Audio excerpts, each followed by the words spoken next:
جب ان کی والدہ کو ان کے مسلمان ہونے کی خبر ملی تو انہوں نے کھانا پینا چھوڑ دیا اور کہا جب تک تم محمد کے دین کو نہیں چھوڑتے میں کچھ نہیں کھاؤں گی۔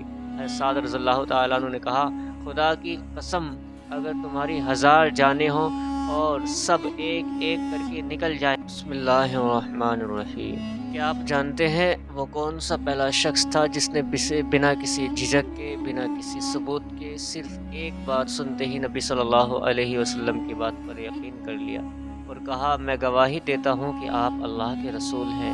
ذرا سوچئے اگر آپ کا سب سے پیارا دوست اچانک آپ سے کہہ دے مجھے اللہ نے اپنی طرف سے رسول بنا کر بھیجا ہے تو آپ کیا کریں گے؟ مکہ کے بڑے بڑے سردار نبی صلی اللہ علیہ وسلم کے خلاف سازشیں کر رہے تھے، لیکن اسی وقت ایک شخص تھا جس نے سب کو نظر انداز کر کہا میں تو ان کی بات پر یقین کرتا ہوں۔ کیا آپ کو پتہ ہے وہ کون سا لمحہ تھا جب ایک بوڑھے کے کچھ شعروں نے حضرت ابوبکر صدیق رضی اللہ تعالی عنہ کے دل کو ایمان سے بھر دیا؟ اور جب ایک ماں نے بیٹے سے کہا اگر تو محمد کا دین نہیں چھوڑے گا تو میں کھانا نہیں کھاؤں گی، تو بیٹے نے کیا جواب دیا؟ یہ واقعہ ہے اس صدیق کا جس نے نبی صلی اللہ علیہ وسلم پر سب سے پہلے یقین کیا اور اسلام کی دعوت کو پورے مکہ میں پھیلا دیا۔ رسول اللہ صلی اللہ علیہ وسلم کی تعلیم اور دعوت اسلام کے شروعاتی دنوں میں کچھ ایسے صحابی تھے جنہوں نے پورے یقین اور صبر کے ساتھ اسلام کو قبول کیا اور تمام تکلیفوں کے باوجود دین نہیں چھوڑوں گا کا نعرہ لگایا۔ انہی میں سب سے پہلے حضرت ابوبکر صدیق رضی اللہ تعالی عنہ تھے، جنہوں نے نہ صرف خود ایمان لائے بلکہ اپنے ذریعے بہت سے لوگوں کو اسلام کی رحمت سے روشن کیا۔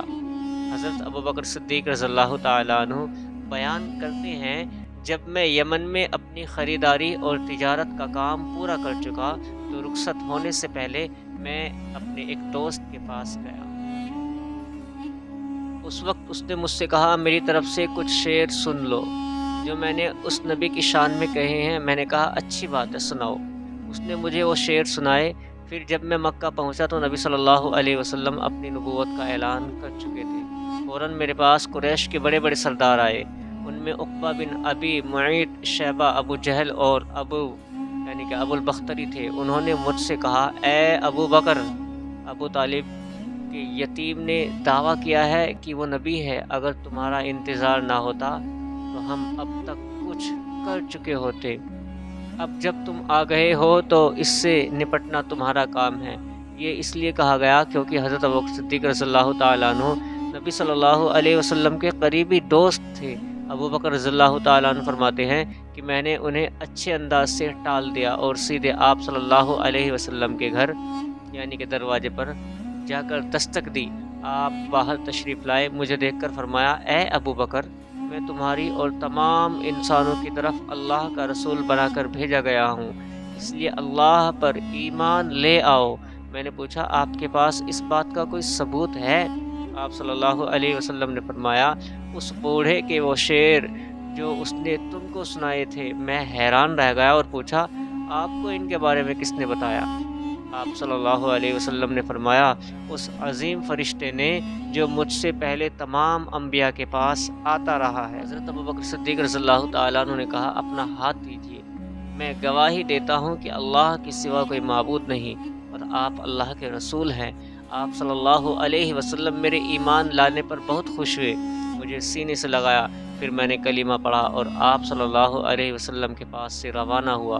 ابوبکر صدیق رضی اللہ تعالیٰ عنہ کی تبلیغ کی کوششیں، مسلمان ہونے کے بعد سب سے پہلا کام انہوں نے اسلام کی دعوت دینا شروع کیا، یعنی کہ تبلیغ سے حضرت عثمان بن عفان رضی اللہ تعالیٰ عنہ مسلمان ہوئے۔ جب ان کے چچا حکم کو یہ خبر ملی تو اس نے انہیں پکڑ لیا اور کہا کیا تو اپنے باپ دادا کا دین چھوڑ کر محمد کا دین قبول کرتا ہے؟ اللہ کی قسم میں تجھے نہیں چھوڑوں گا جب تک تو اس دین کو نہیں چھوڑ دیتا۔ حضرت عثمان رضی اللہ تعالی عنہ نے جواب دیا اللہ کی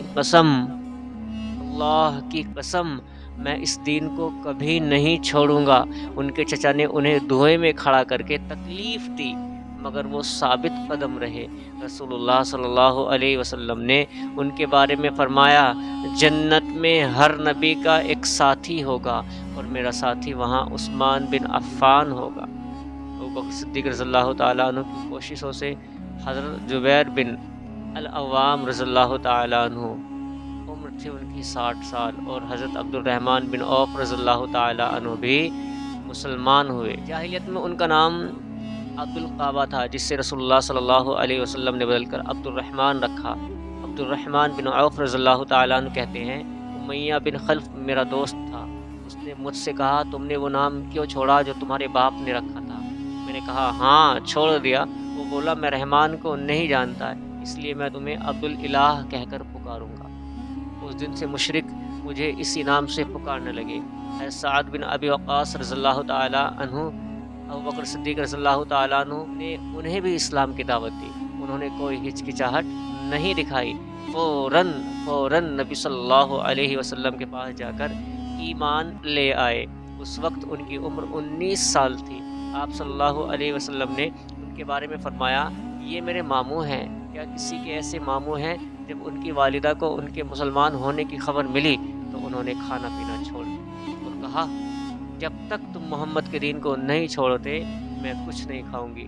حضرت سعد رضی اللہ تعالیٰ عنہ نے کہا، خدا کی قسم، اگر تمہاری 1000 جانیں ہوں اور سب ایک ایک کر کے نکل جائیں تب بھی میں اس دین کو نہیں چھوڑوں گا۔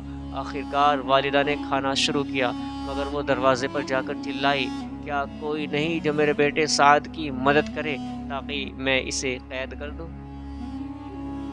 سعد رضی اللہ تعالیٰ عنہ نے کہا، اب میں تمہارے گھر کا رخ نہیں کروں گا۔ کچھ دنوں بعد والدہ نے خود انہیں بلایا اور کہا، گھر آ جاؤ، دوسروں کے یہاں مہمانی کر ہمیں شرمندہ نہ کرو۔ وہ لوٹ آئے، مگر اب بھی ان پر دین چھوڑنے کا دباؤ تھا، یہاں تک کہ ان کے بھائی عامر بھی مسلمان ہو گئے تو والدہ کا غصہ اور بڑھ گیا۔